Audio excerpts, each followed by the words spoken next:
Buenas tardes tengan todos ustedes. Mi nombre es Norma Lorena Medrano Soria y yo soy licenciada en Educación Inicial y la presentadora del simposio del día de hoy, titulado Abuso Infantil en México. Brevemente, me gustaría informarles que la Universidad México-Americana del Norte, a finales del 21 de junio del pasado año, ha firmado un convenio con la asociación UNICEF, el Pacto de Protección a Niños y Alumnos de la misma universidad y preparatoria, para el beneficio de los alumnos que pertenecen a esta instalación. Ahora bien, sin más, me gustaría presentarles a los integrantes que conforman el día de hoy el simposio. Está conformado por la licenciada en Educación Infantil y especialista en abuso infantil en México, la licenciada Normaelia Soria Collazo. Hola, buenas tardes a todos, es un gusto estar aquí con ustedes. Gracias. También contamos con la presencia del psicólogo con especialidad en sexología y educación, el psicólogo José Alejandro Medrano Soria. Un gusto estar aquí en presencia con ustedes. Gracias.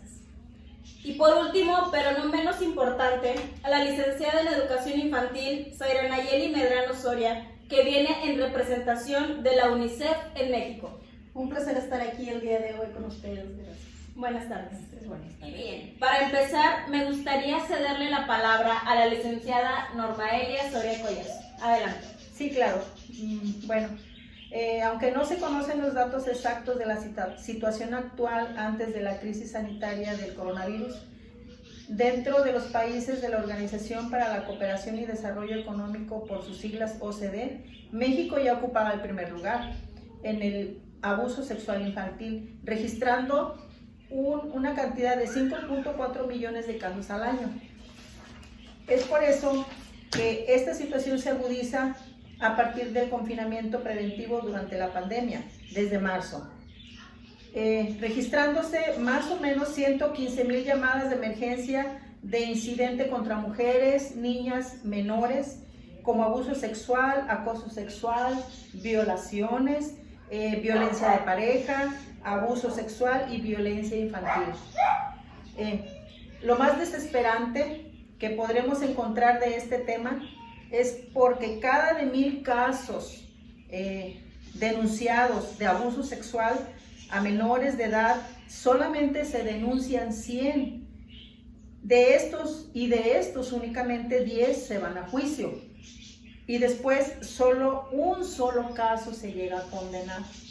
Esto es muy lamentable. Y pues, ¿qué sucede aquí en México sobre todo? Es por eso que hoy a la fecha, México se encuentra en el primer lugar de abuso infantil. Qué desagradable noticia para nosotros los mexicanos. Especialistas en el caso y para México en general, gracias. Muchas gracias, licenciada. Es de suma importancia el tema, ¿verdad?, que nos acaba de abordar, y pues principalmente qué mal que seamos el número uno en un caso tan horrible.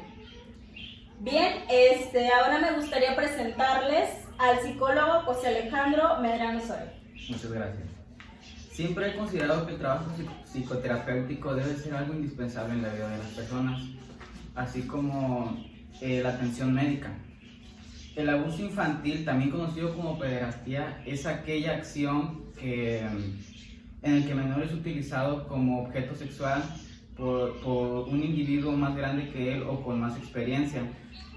Estos niños provienen de familias desestructuradas o de círculos emocionales poco establecidos, y donde el hostigador puede ser percibido como el único amigo del niño o como una fuente importante de afecto y atención. El menor presenta algunos síntomas característicos que permiten sospechar la existencia de agresión hacia el menor. Es primordial resaltar que el signo más importante para confirmar el abuso sexual es que el niño manifieste a una persona de confianza que alguien ha tocado sus genitales o lo ha obligado a estimular los genitales de un adulto. Cabe notar que existen más indicadores, tanto físicos como psicológicos, que pueden sugerir la posibilidad de que haya ocurrido el abuso sexual. A nivel físico se visualizan las siguientes características: infecciones urinarias a repetición, dolor en el área genital o anal, presencia de objetos extraños en ano o vagina, presencia de desgarros en el himen y en la vagina, presencia de cicatrices lineares sin vascularización en el himen, disminución del himen circular con pérdida de la vascularización, cicatrices en el ano fuera de la línea media. Son algunos de los puntos de suma importancia en la que nosotros los padres debemos estar alerta en nuestros hijos. Gracias. Muchas gracias, psicólogo. Es muy importante los puntos que nos acaba de decir, ya que pues sabemos que hay casos en que los niños pues a veces no lo dicen o no lo demuestran y pues uno como padre, ¿verdad?, tiene que saber comprender a los hijos. Por último, permítanme presentarles a la licenciada y representante de la UNICEF en México, la licenciada Zaira Nayeli Medrano Osorio. Muchas gracias, licenciada.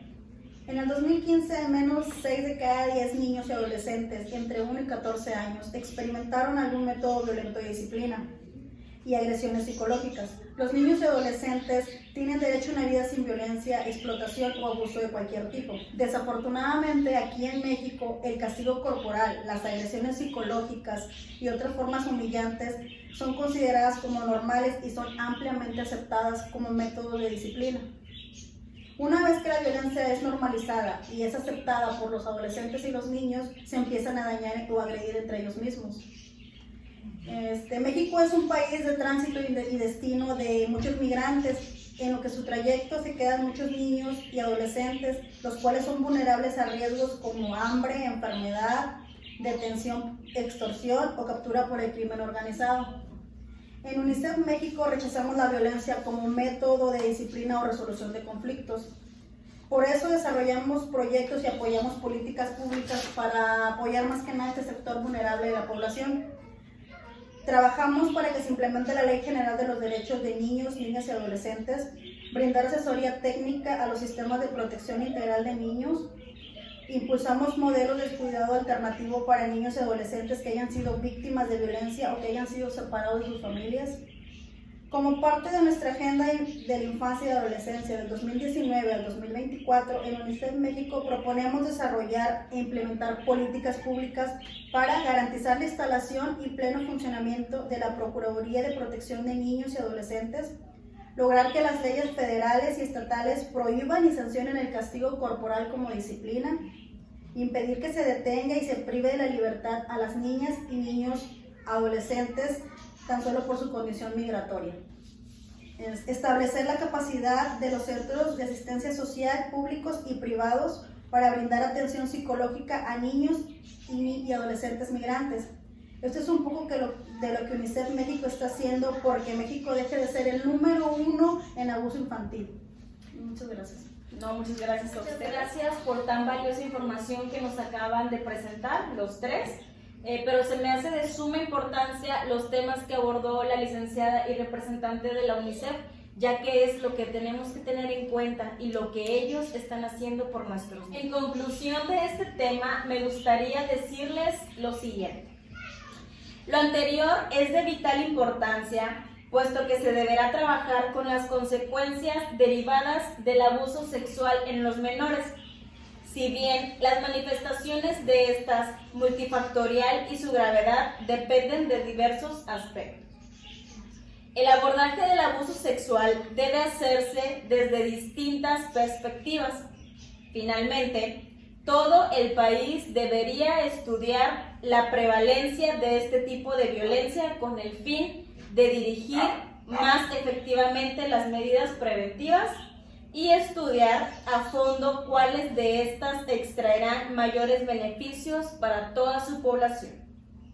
El abuso sexual es un problema que nos incumbe a todos y por ende debemos estar en la capacidad de contribuir con el combate de este tipo de maltrato infantil. Y bien, por su atención, muchas gracias. Muchas gracias. Muchas gracias a todos, compañeros. Gracias. Gracias. Gracias.